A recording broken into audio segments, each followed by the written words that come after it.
Friends,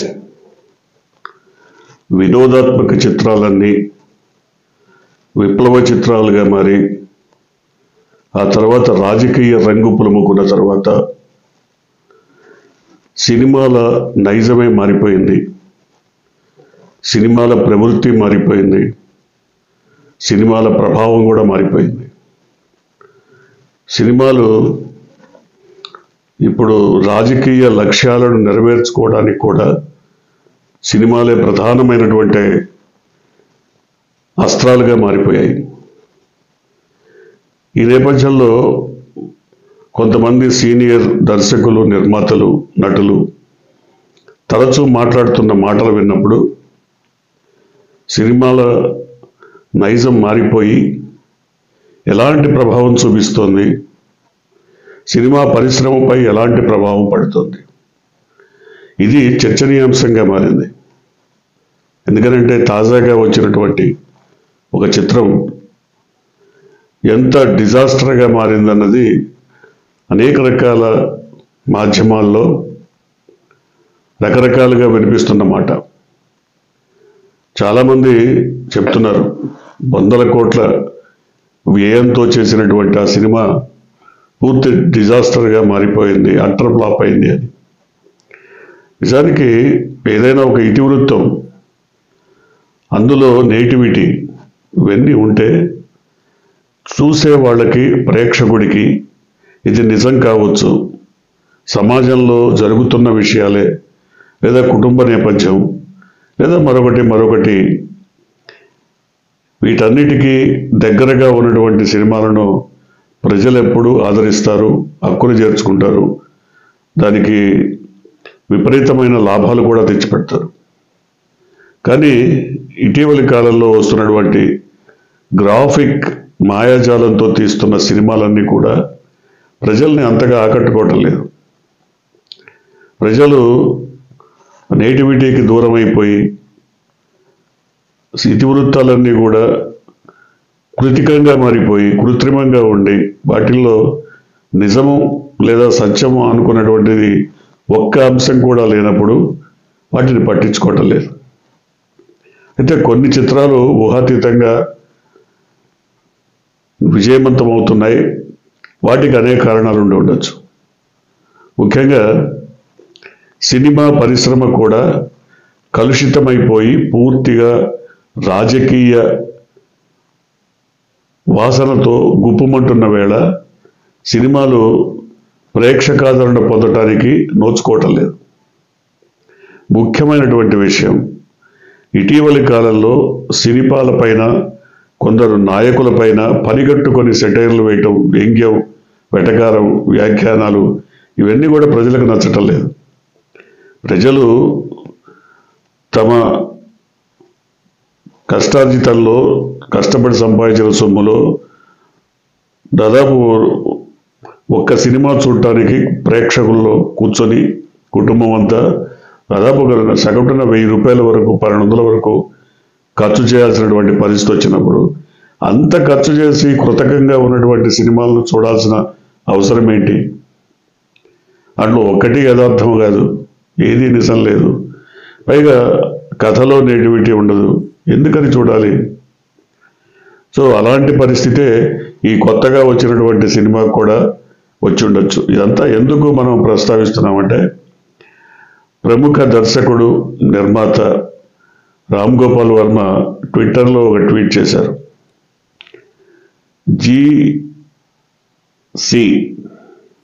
GC అన్నారు. GC అంటే ఒక సినిమా పేరు కావచ్చు. అయితే కొంతమంది చెప్తున్నట్టుగా గేమ్ చేంజర్ కావచ్చు. అయితే ఆయన పేరు పేర్కొనలేదు. జీసీ నిర్మాణానికి దాదాపుగా 450 కోట్లు అయిందని చెప్తున్నారు. మరి దానికే 450 కోట్లు అయితే RRR అనే సినిమాకి మరి 4500 కోట్లు అయి ఉండాలి. అందులో అద్భుతమైనటువంటి గ్రాఫిక్స్ ఉన్నాయి, కళాత్మక విలువలు ఉన్నాయి. అంతేకాకుండా ఈ జీసీ మొదటి రోజు కలెక్షన్ దాదాపుగా 186 కోట్లు ఎంతో చెప్తున్నారు. ఇదే నిజమైతే పుష్ప 2 కలెక్షన్ 1860 కోట్లు అయి ఉండాలి దాదాపుగా. ఎప్పుడైనా అబద్ధం చెప్పినప్పుడు అబద్ధం కొంచెం అతిగట్టైనా ఉండాలి, కానీ ప్రజలు కూడా నమ్మలేని స్థితిలో అబద్ధం చెప్పడం కరెక్ట్ కాదు. అబద్ధం అతిగట్టుగా ఉండాలనేది రామ్ గోపాల్ వర్మ అభిప్రాయం. ఎందుకంతగా ఆయన పేర్కొన్నారు? ఆయనే కాదు, చాలామంది ఈ సినిమా గురించి ఎందుకంతగా మాట్లాడుతున్నారు అన్నప్పుడు సినిమా ప్రమోషన్స్లో కూడా చాలామంది అనేక రకాల రాజకీయాలను ప్రస్తావించారు. అవసరమా? సినిమా వినోదాత్మక చిత్రాలు, వినోదం కోసం చూసే ఆ 2.5 గంటల సమయాన్ని వెచ్చించే ప్రేక్షకుడికి రాజకీయాలు అవసరమా? రాజకీయ చిత్రాలని నేరుగా రాజకీయ చిత్రంగానే తీయచ్చు. ఉదాహరణకి రాజశేఖర రెడ్డి పైన యాత్ర సినిమా తీశారు, అది రాజకీయ చిత్రమే. అట్లాగే రామ్ గోపాల్ వర్మ కూడా రక్త చరిత్ర లాంటి రాజకీయ చిత్రాలు తీశారు, అవన్నీ ఫక్తు రాజకీయ చిత్రాలు.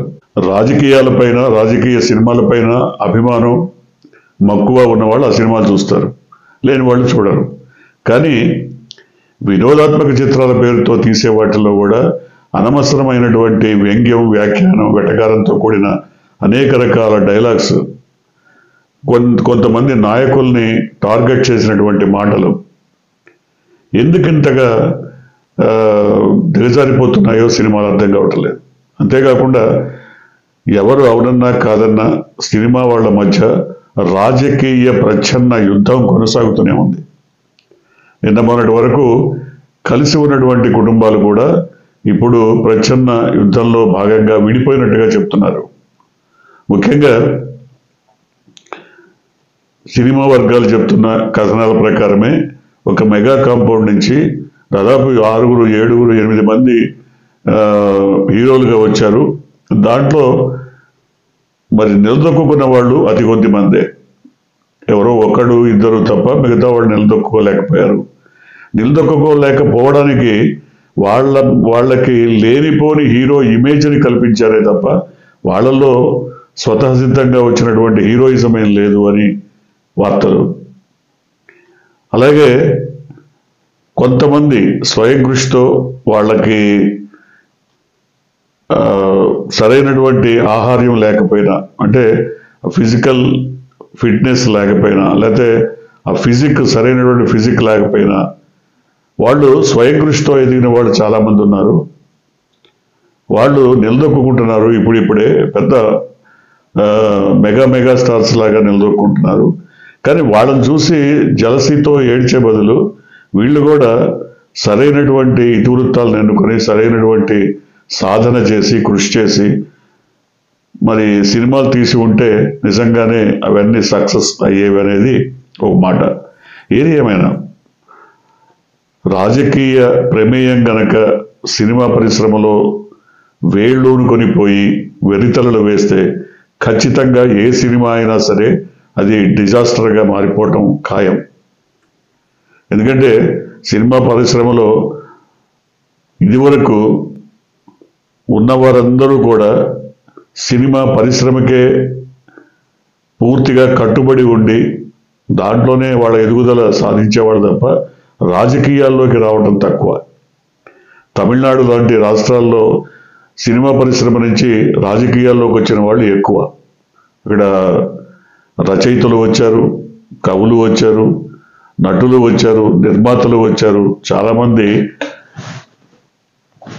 రాజకీయాల్లోకి వచ్చి నిలదొక్కున్నారు. కానీ తెలుగునాట అంతగా చెప్పుకోదగ్గ స్టార్స్ ఎవరు నిలదొక్కుకోలేదు. ఒక ఎన్టీ రామారావు ముఖ్యమంత్రి కాగలిగారు, అది కూడా ఆయన సామాజిక వర్గం వెన్నుదన్నుగా నిలబడి ప్రతిష్టాత్మకంగా తీసుకొని మరి ఆయన్ని గెలిపించడం వల్ల అది సాధ్యమైందనేది చెప్తారు. అయితే ఇప్పుడు కూడా కొన్ని సామాజిక వర్గాలు ఆ నాయకుల్ని మరి తమవాడిగా, అధినేతగా, తమ నాయకుడిగా చూస్తూ గెలిపించుకోవడమే తప్ప సహజ సిద్ధంగా వాళ్ళలో నాయకత్వ లక్షణాలు ఎక్కడా లేవు, కనపడవు అనేది ప్రజల మాట, విమర్శకుల మాట. కానీ ఏది ఏమైనా సరే అన్ని రంగాల్లోంచి రాజకీయాల్లోకి వస్తున్నప్పుడు సినిమా రంగం నుంచి కూడా రాకూడదని ఎక్కడ లేదు, కావచ్చు. కానీ రాజకీయ వ్యతిరేకతతో సినిమాల్లో వినోదాత్మక చిత్రాల్లో కూడా లేనిపోని సంభాషణలు, లేనిపోని వెటకారం, లేనిపోని వ్యంగ్యం, ఇవన్నీ కూడా ప్రజల మనోభావాలను దెబ్బతీస్తాయి.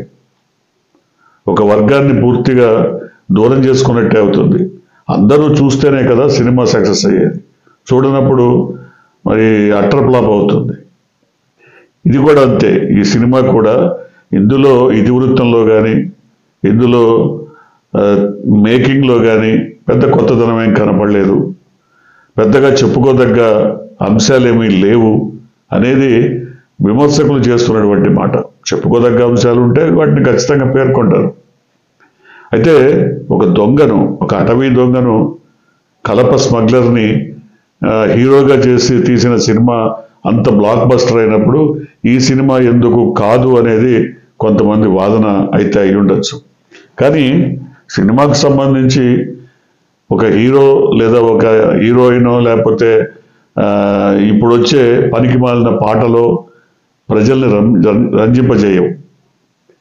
చాలా అంశాలు దాంట్లో ప్రజలకి నచ్చేవి, మెచ్చేవి ఉంటే తప్ప సినిమా సక్సెస్ కాదు.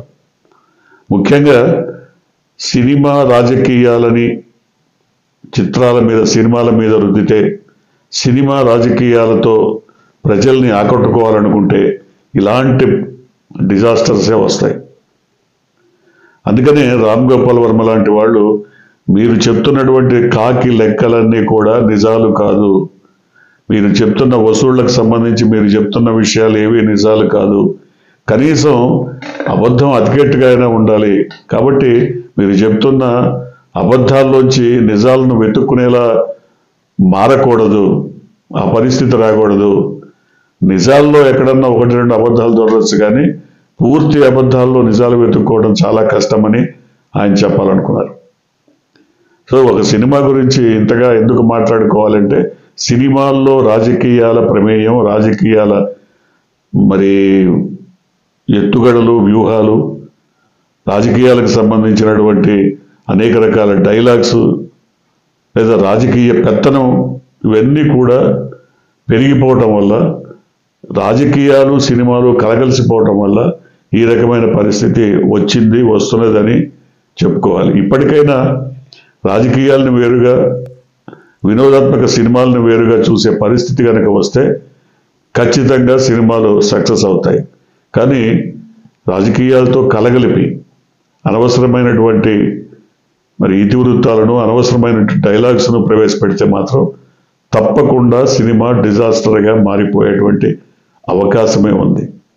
చూద్దాం, ఇప్పటికైనా సినిమాల పోకడ, సినిమాల మేకింగ్ ఇవన్నీ మారాలి. సినిమాల్లో ఏం చెప్పదలుచుకున్నాం అనేది స్ట్రైట్గా చెప్పగలిగి ఉండాలి. రెండోది, సినిమా ద్వారా వినోదం మాత్రమే ఎక్కువగా వచ్చే పరిస్థితి ఉంటే ఖచ్చితంగా ప్రేక్షకుడు ఆదరిస్తాడు. తన స్వాభావికమైనటువంటి తన దైనందిన జీవితం నుంచి ఒకంత రిలాక్స్ కావడానికి, ఒక 2 గంటలో 3 గంటలో ఆహ్లాదంగా ఆనందంగా గడపడానికి 100,000 రూపాయలు ఖర్చు పెట్టి సినిమాకి వచ్చినప్పుడు అక్కడ కూడా ఈ చెత్త, ఈ బోరు, ఒక పక్క మీడియా సంస్థలన్నీ ఊదరగొడుతున్నాయి. ఎల్లో మీడియా అని, ఆ మీడియా అని, ఈ మీడియా అని. మళ్ళీ సినిమాల్లో కూడా అదేనా, ఆ చెత్తేనా? కాబట్టి సినిమాగా తీస్తే, వినోదాత్మక చిత్రంగా తీస్తే తప్పకుండా సక్సెస్ అవుతుంది. ఇప్పుడు వస్తున్న మూసపోకడలు, మాస్ ధోరణి ఈ సినిమాల ఫలితాన్ని, జీవితాన్ని తప్పకుండా రాబో కాలంలో భూస్థాపితం చేసే పరిస్థితే వస్తుంది. కాబట్టి సినిమాల ధోరణి మారుతుందని ఆశిద్దాం.